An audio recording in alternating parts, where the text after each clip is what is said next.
प्रभात प्यारे छात्रों, हिंदी की हमारी इस कक्षा में आज हम अपना नया अध्याय शुरू करने जा रहे हैं। भाषा मणि में भारत का रत्न सचिन। यहाँ पर किसके बारे में बात की जा रही है वो मुझे शायद इसका परिचय देने की ज़रूरत नहीं है, क्योंकि आप सब मुझसे ज़्यादा सचिन के बारे में जानते हैं। सचिन कौन थे या कौन हैं या वो क्या करते थे, हम इस बारे में बहुत अच्छे से जानते हैं।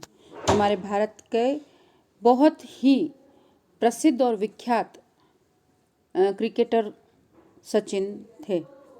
उन्होंने अभी अपने खेल से सेवानिवृत्ति ले ली है। उन्होंने अब अपना खेलना छोड़ दिया है, लेकिन जब तक वो खेले उन्होंने भारत को एक अलग ही मुकाम पर पहुंचाया और भारत को एक विशेष दर्जा खेल जगत में, विशेषकर क्रिकेट में उन्होंने दिलाया। उनके जैसा खिलाड़ी होना, भारत तो ठीक है, पूरे विश्व में वो एक अनोखे खिलाड़ी थे।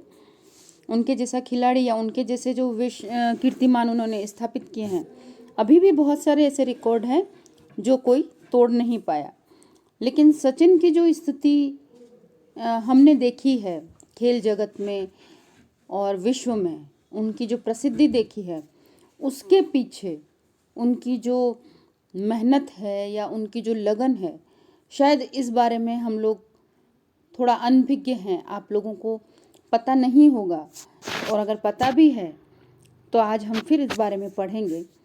ये एक जो अध्याय है हमारा, वो हमें सिखाता है लगन के, हमारे उद्देश्य के प्रति लगन और समर्पण। ये अध्याय हमें सिखाता है कि अगर हमने कुछ बनने का सोच लिया या हमारा जो कोई शौक है उसके प्रति अगर हम समर्पित हो जाएं, तो वह लगन हमें और हमें ही नहीं, हमारे परिवार को, हमारे राष्ट्र को, हमारे अंचल को एक विशेष ख्याति सा दे जाता है। और यही सचिन के जीवन से हमें देखने को मिलता है। तो आइए हम अपना अध्याय देख लेते हैं। मुंबई में सचिन का परिवार ठेठ मराठी परिवार है। साधारण, विनम्र, कुलीन, शिक्षित और सांस्कारिक। सचिन के पिता रमेश तेंदुलकर मराठी साहित्य के जाने माने नाम थे। वे मुंबई में मराठी लेखकों और कवियों की बांद्रा स्थित कॉलोनी साहित्य सहवास में रहते थे। यह एक दूसरे से बंधा मध्यम वर्गीय परिवार शिक्षा और संस्कृति के प्रति जागरूक था। सचिन रमेश और रजनी तेंदुलकर के सबसे छोटे बेटे थे। इस एक गद्यांश में सचिन के पारिवारिक जीवन को बताया गया है। ठेठ मराठी यानी पूरी तरीके से एक मराठी परिवार जो महाराष्ट्र में रहते हैं। महाराष्ट्र के लोगों को मराठी कहा जाता है क्योंकि इनकी भाषा भी मराठी ही है। जैसे हमारी भाषा मेवाड़ी है, हम मेवाड़ अंचल में रहते हैं, उसी तरीके से मराठी परिवार यानी महाराष्ट्रियन ये थे। साधारण, विनम्र, कुलीन और शिक्षित और सांस्कारिक। यानी कि विनम्र यानी विनीत होना, पोलाइट। कुलीन यानी अच्छा घराना। हम जो घराने बहुत सभ्य होते हैं, जिनमें संस्कार होते हैं। और सांस्कारिक यानी जो संस्कारों का पालन करें, संस्कारों से अलग न जाएं, अपने संस्कारों का पालन करते हुए उनको मानते रहें, ऐसे सांस्कारिक कहलाते हैं। सचिन के पिता का परिचय दिया गया है कि वो मराठी साहित्य जगत के जाने माने नाम थे। मराठी साहित्य जो हमारी भाषा होती है, चाहे हमारी भाषा बहुत सारी है हमारे भारत में, तो किसी भी भाषा में जो साहित्य रचा जाता है, जिसको लेखनीबद्ध किया जाता है, लेख या कविताएं या कहानियाँ, इन सबको जो संचय किया जाता है अपनी भाषा में, उसे साहित्यकार कहते हैं। और उस चीज़ को साहित्य कहा जाता है जिसे हम संचय करते हैं। तो मराठी भाषा में जो साहित्य है उसके जाने माने नाम थे। यानी अपने साहित्य को, मराठी साहित्य को रचने वाले, लिखने वाले, उस मराठी साहित्य में, मराठी भाषा में लेख है, कहानियाँ हैं, कविताएं हैं, ऐसी सारी चीज़ें लिखने वाले साहित्यकार थे और जाने माने यानी कि प्रसिद्ध। वे मुंबई में मराठी लेखकों और कवियों की बांद्रा स्थित कॉलोनी साहित्यवास में रहते थे। यानी जहाँ वो रहते थे मुंबई में, वहाँ आसपास उनके पास जो कॉलोनी थी, जो रहने वाले लोग थे, वो सब कविता कहानियाँ को पसंद करने वाले या लिखने वाले लोग ही थे। और उन्हीं उस कॉलोनी का नाम भी साहित्य सहवास था। ठीक है, यह एक दूसरे से बंधा मध्यम वर्गीय परिवार और संस्कृति के प्रति जागरूक था। एक दूसरे से बंधा हुआ यानी एक दूसरे से जुड़ा हुआ, एक दूसरे के प्रति समर्पित रहना, एक दूसरे के सुख दुख में काम आना, इस तरीके से बंधा हुआ मध्यम वर्गीय। यानी न तो ये लोग जैसे हम लोग हैं, हम लोगों की गिनती न तो बहुत रईस लोगों में आती है, न निम्न वर्गीय यानी कम पैसे वालों के बीच में आती है। मध्यम वर्गीय जो अपनी ज़रूरतों को हिसाब से पूरा कर सकता है, ऐसे मध्यम वर्गीय परिवार के थे, जो शिक्षा और संस्कृति को बहुत मान देते थे और उसके प्रति जागरूक थे कि कहीं कोई व्यक्ति न शिक्षा से पिछड़ना वो नहीं जानते थे और संस्कृति को छोड़ना वो नहीं जानते थे। ऐसे परिवार के सदस्य थे। साथ ही सचिन के माता पिता का नाम क्या था? रमेश तेंदुलकर और रजनी तेंदुलकर। और रमेश तेंदुलकर और रजनी तेंदुलकर के जितने भी बच्चे थे, उन सब में सबसे छोटे पुत्र सचिन थे। तेंदुलकर परिवार में क्रिकेट की ओर झुकाव सबसे पहले सचिन के बड़े भाई अजीत का हुआ। वे गंभीरता के साथ इस खेल से जुड़े। कह सकते हैं कि सचिन क्रिकेट को बचपन से देखते हुए बड़े हुए। यद्यपि अजीत बहुत अच्छे क्रिकेटर थे, तथापि वे मुंबई क्रिकेट में कड़ी स्पर्धा के चलते अपनी जगह नहीं बना पाए। उन्होंने ठान लिया था कि वे अपने छोटे भाई को क्रिकेट में एक खास स्थान दिलाकर ही रहेंगे। सचिन को महान बनाने में जिन दो लोगों का योगदान रहा, वे हैं उनके बड़े भाई अजीत और उनके कोच रमाकांत आचरेकर। सचिन जब छोटे थे तो उनके परिवार में सबसे पहले क्रिकेट सीखा था सचिन के बड़े भाई अजीत ने। वो इस खेल के प्रति समर्पित भी रहे और उन्हीं को खेलते हुए देखते हुए सचिन बड़े हुए थे। लेकिन अजीत की यह कहा जा सकता है कि अजीत जब क्रिकेटर थे तब वो अच्छे क्रिकेटर तो बन पाए, लेकिन जो कड़ी स्पर्धा यानी जो हम कह सकते हैं कि बराबरी की होड़ होना, प्रतियोगिताएं होना, उस कड़ी टक्कर में कंपटीशन जिसको कहा जाता है आज की भाषा में, आप लोग कंपटीशन से समझते हैं कि उस वक्त कंपटीशन इतना कड़ा था, इतना मुश्किल था कि वो मुंबई क्रिकेट की टीम में अपनी जगह नहीं बना पाए थे। और यही कारण था कि उन्होंने मन ही मन ये निश्चय कर लिया था कि वे अपने छोटे भाई को एक विशेष स्थान इस टीम में दिलाकर रहेंगे। यानी जो कुछ थोड़ी बहुत कमी उनमें रह गई, उस कमी को भी वो सचिन में नहीं रहने देंगे। और यही कारण, अगर सचिन के पीछे हम देखें कि सचिन ने जो मुकाम हासिल किया या जो महान क्रिकेटर होने का एक तमगा उन्होंने हासिल किया, उसके पीछे दो लोगों का योगदान था। एक तो उनके बड़े भाई का और दूसरा उनके कोच रमाकांत का योगदान, यानी सहायता, और कोच यानी सिखाने वाला। ठीक है, कोच जैसे कि हमारे यहाँ पर गेम सिखाने वाले को आप लोग जैसे हमारे पीटीआई के नाम से जाना जाता है। ठीक है, और जब किसी विशेष एक ही गेम को कोई सिखाए विशेष प्रतिबद्धता के साथ, विशेष कौशलों के साथ, स्किल के साथ, तो उसे हम कोच कहते हैं। आचरेकर मुंबई के समर्पित कोच रहे। शिवाजी पार्क उनकी कर्मभूमि थी। स्कूल में क्रिकेट के खेल में रुचि दिखाने वाले सचिन को उनके भाई अजीत शिवाजी पार्क में आचरेकर सर के पास ले गए। सचिन छोटे जरूर थे, लेकिन ऊर्जा से भरपूर थे और क्रिकेट को समर्पित थे। आचरेकर सर पहले तो सचिन को सिखाने के लिए तैयार नहीं हुए, परंतु अजीत के बार बार जोर देने पर उन्होंने सचिन को मौका दिया। शीघ्र ही उन्होंने जान लिया कि इस लड़के में असाधारण प्रतिभा है। आचरेकर सर छोटे सचिन को अक्सर अपने स्कूटर पर बिठाकर माटुंगा से चर्च गेट ले जाते थे। सचिन उतने ही मैच खेलते थे जितना आचरेकर साहब चाहते थे। जो समर्पण और मेहनत सचिन ने बचपन में क्रिकेट के प्रति दिखाई, उसी का लाभ उन्हें इंटरनेशनल क्रिकेट में लगातार मिलता रहा। 12-13 साल की उम्र में सचिन 12-12 घंटे प्रैक्टिस करते थे। यहाँ पर सचिन की मेहनत को दिखाया गया है इस गद्यांश में। आज पहले तो उनके कोच का परिचय है कि वो एक समर्पित कोच थे, यानी कि आचरेकर सर जो थे वो क्रिकेट के प्रति समर्पित थे, यानी उन क्रिकेट के लिए वो कुछ भी कर सकते थे।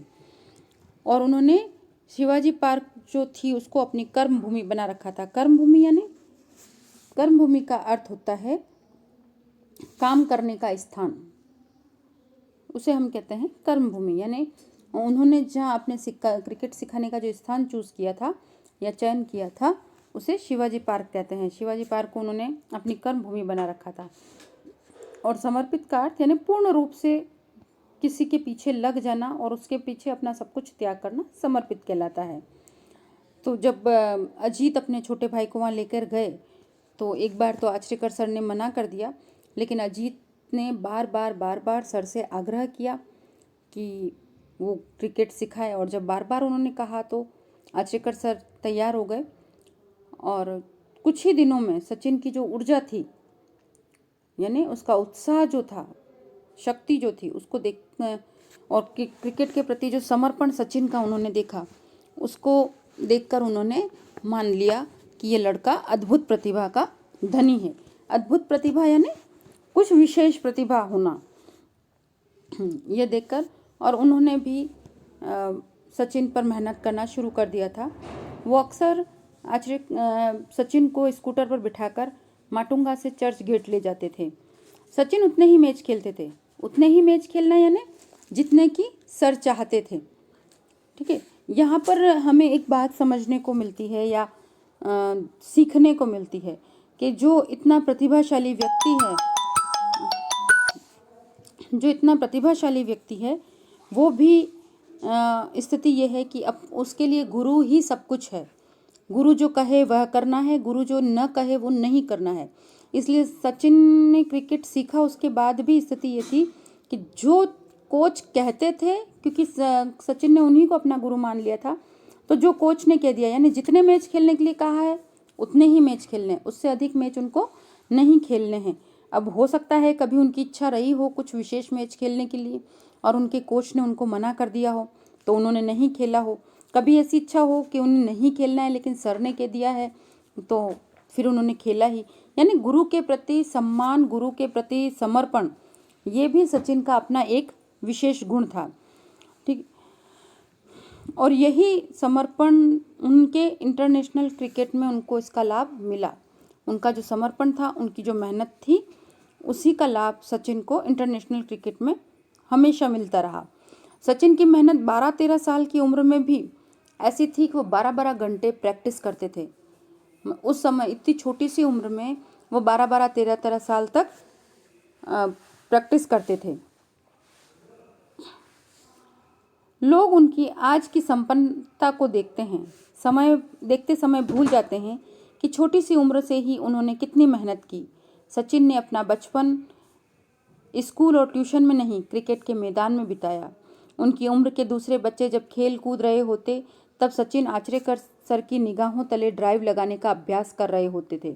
उन्होंने कभी प्रैक्टिस से जी नहीं चुराया। अब वे रिटायर्ड हो गए हैं, तब भी उनका उत्साह और ऊर्जा का स्तर वैसा ही है।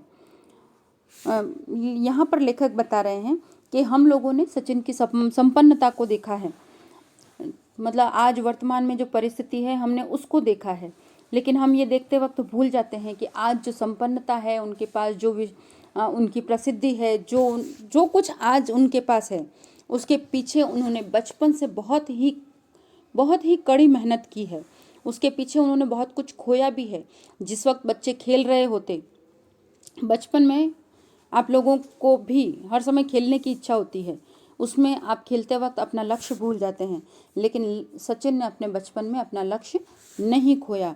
वह उस समय भी क्रिकेट के मैदान पर अपनी प्रैक्टिस कर रहे होते। जो स्कूल और ट्यूशन में उन्होंने अपना समय नहीं बिताया, उन्होंने उसके लिए वो समय भी गंवाया और हर समय अभ्यास करते रहे। बच्चे जब खेलते तब निगाहों तले, ये एक मुहावरा है, यानी देख रेख में, मतलब अपने हर मनोरंजन के समय वह अपने कोच के देख रेख में अपनी प्रैक्टिस लगातार करते रहते थे और अपनी प्रैक्टिस से उन्होंने कभी भी जी नहीं चुराया, यानी कभी भी आलस नहीं किया कि आज रहने देता हूँ, कल कल कर लूँगा, या अभी मेरी इच्छा नहीं है, ऐसा उन्होंने कभी भी नहीं किया। लेखक बता रहे हैं कि आज वो रिटायर्ड हो चुके हैं, बहुत लंबा समय तक उन्होंने खेला और अब उन्होंने अपने रिटायर्ड होना यानी सेवानिवृत्ति ले लेना, कार्य से सेवानिवृत्ति, यानी अब वो नहीं खेलते हैं, लेकिन फिर भी जो उत्साह, जो उमंग या जो शक्ति उनमें उस समय थी वही आज भी है और उसी उत्साह के साथ वह हर जगह आज भी हमें मिल जाएंगे। सचिन सिर्फ इसलिए महान नहीं है कि उनके नाम पर वे सारे रिकॉर्ड हैं जिन्हें बनाने का सपना भी आम खिलाड़ी नहीं देख पाते। वे महान हैं क्योंकि उनके अंदर बचपन से ही सर्वश्रेष्ठ बनने की चाह रही। इसके लिए उन्होंने हर चुनौती का डटकर सामना किया। उनके पिता रमेश तेंदुलकर ने उन्हें संदेश दिया था कि जिंदगी में कितने भी उतार चढ़ाव आए, शॉर्टकट कभी मत अपनाओ। सचिन के जीवन से हमें ये सीखने को मिलता है कि गुरु और माता पिता उनके सब कुछ थे और उन्होंने जब जब जहाँ जहाँ जो जो सिखाया उसे उन्होंने अपनाया।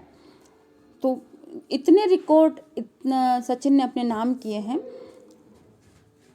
जिन्हें देख पाना या जिन्हें अपने नाम करना किसी आम व्यक्ति के या आम खिलाड़ी के बस में भी नहीं है।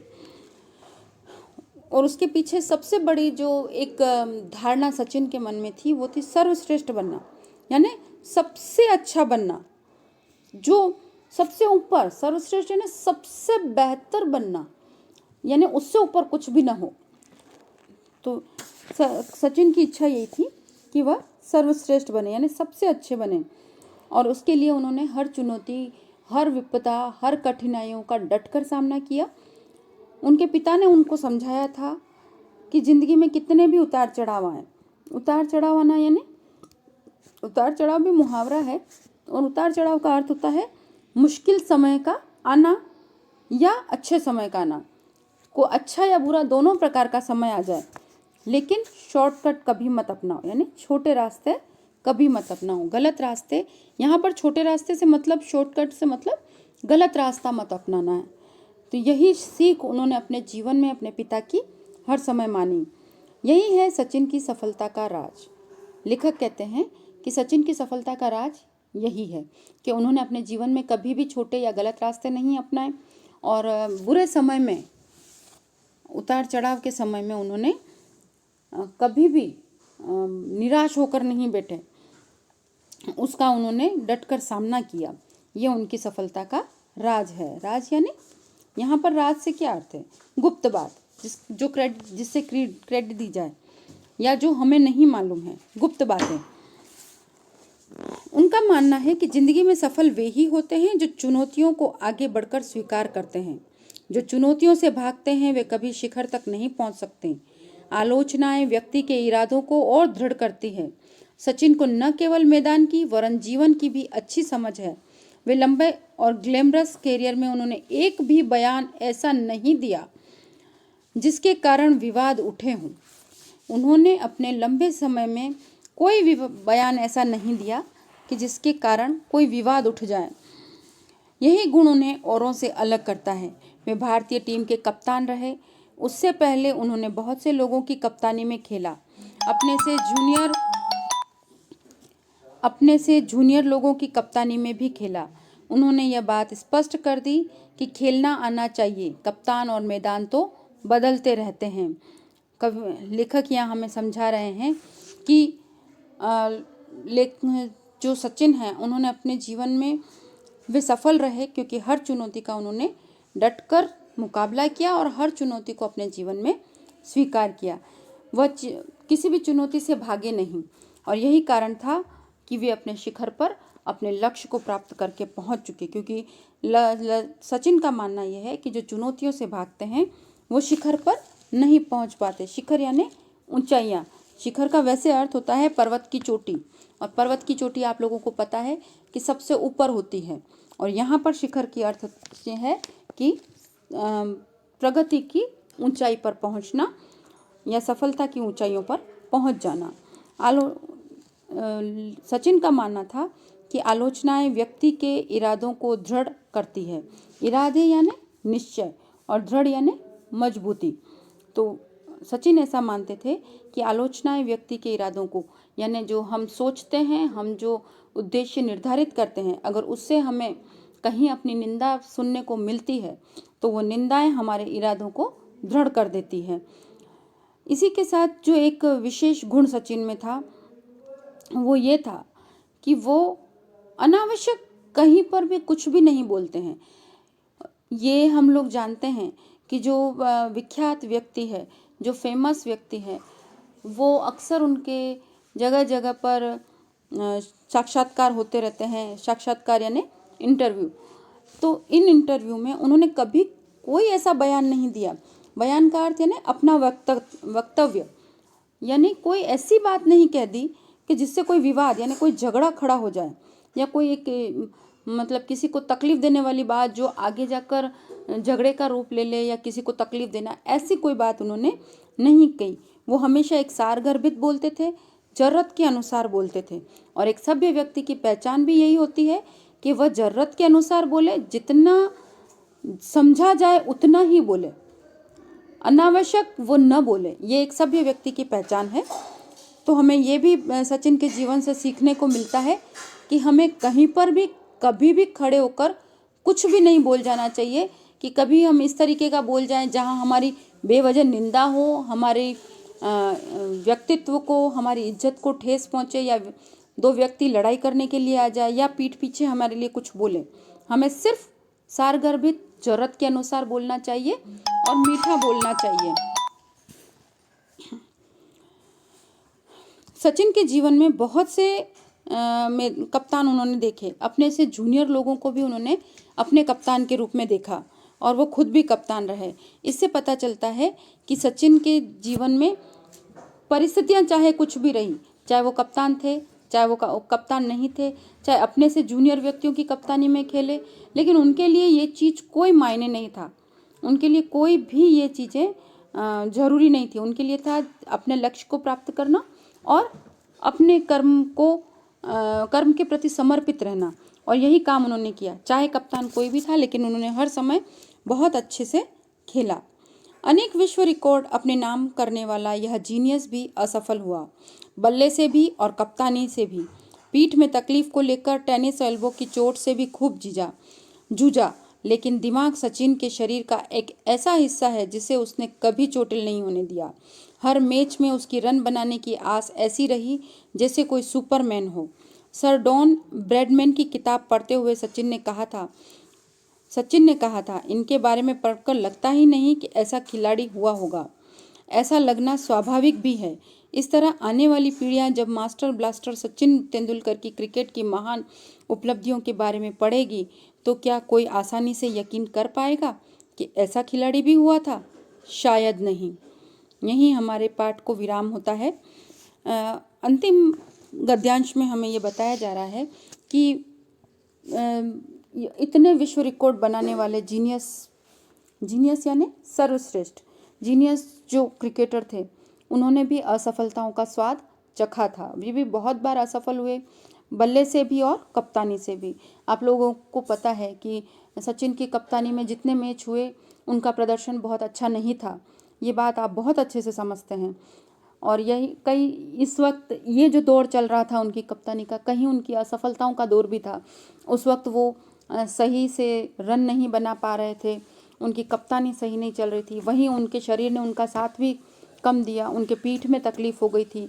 आपको पता है कि टेनिस एल्बो की परेशानी अक्सर खिलाड़ियों को रहती है, तो वही तकलीफ सचिन को भी हुई और इन तकलीफ़ों से भी वो बहुत जूझे हैं और उस वक्त भी उन तकलीफ़ों से जूझकर वो बाहर आए हैं। जूझना यानी सामना करना, ठीक है। ऐसी स्थिति में भी सचिन के दिमाग के बारे में ये कहा जाता है कि यही शरीर का एक ऐसा हिस्सा था जिसे सचिन ने कभी भी चोटिल नहीं होने दिया।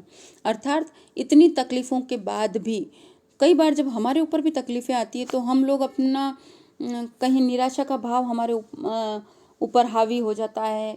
बहुत से लोग डिप्रेशन में चले जाते हैं, या यूँ एक छोटे से शब्द में कहें कि कहीं कुछ मानसिक असंतुलन आ जाता है, चिंताएं हमें घेर लेती है। लेकिन इतनी विपरीत परिस्थितियां देखने के बाद भी सचिन ने कभी अपने दिमाग में इतनी निराशा को हावी नहीं होने दिया। उस समय भी वो पूरी उत्साह से भरे रहते थे और जब भी मैदान की पिच पर वो आते तो एक उस आस के साथ आते कि जो हो चुका कोई बात नहीं, आज मुझे अपना बेहतर देना है। इस आस के साथ जब वो आते थे तो किसी सुपरमैन से वो कम नहीं लगते हैं। सचिन ने जब एक सर डॉन ब्रैडमैन की किताब पढ़ी थी तब उनका एक वक्तव्य था ब्रैडमैन के बारे में कि ये किताब पढ़कर ऐसा नहीं लगता कि ऐसा खिलाड़ी कभी हुआ होगा। जब सचिन ने किसी एक खिलाड़ी के लिए ऐसा कहा तो जो कुछ सचिन ने प्राप्त किया है, लेखक अपने अंतिम पंक्तियों में ये कहना चाहता है कि जब सचिन के बारे में ऐसी किताब लिखी जाएगी तो उस वक्त भी ऐसा उनकी उपलब्धियों के बारे में पढ़कर लोगों की ये राय होगी कि क्या वाकई में ऐसा खिलाड़ी हुआ होगा। शायद कोई आसानी से इस बारे में यकीन नहीं कर पाएगा। इसी के साथ हमारा अध्याय यहाँ ख़त्म होता है। मुझे आशा है कि आपको ये अध्याय समझ में आया होगा। धन्यवाद।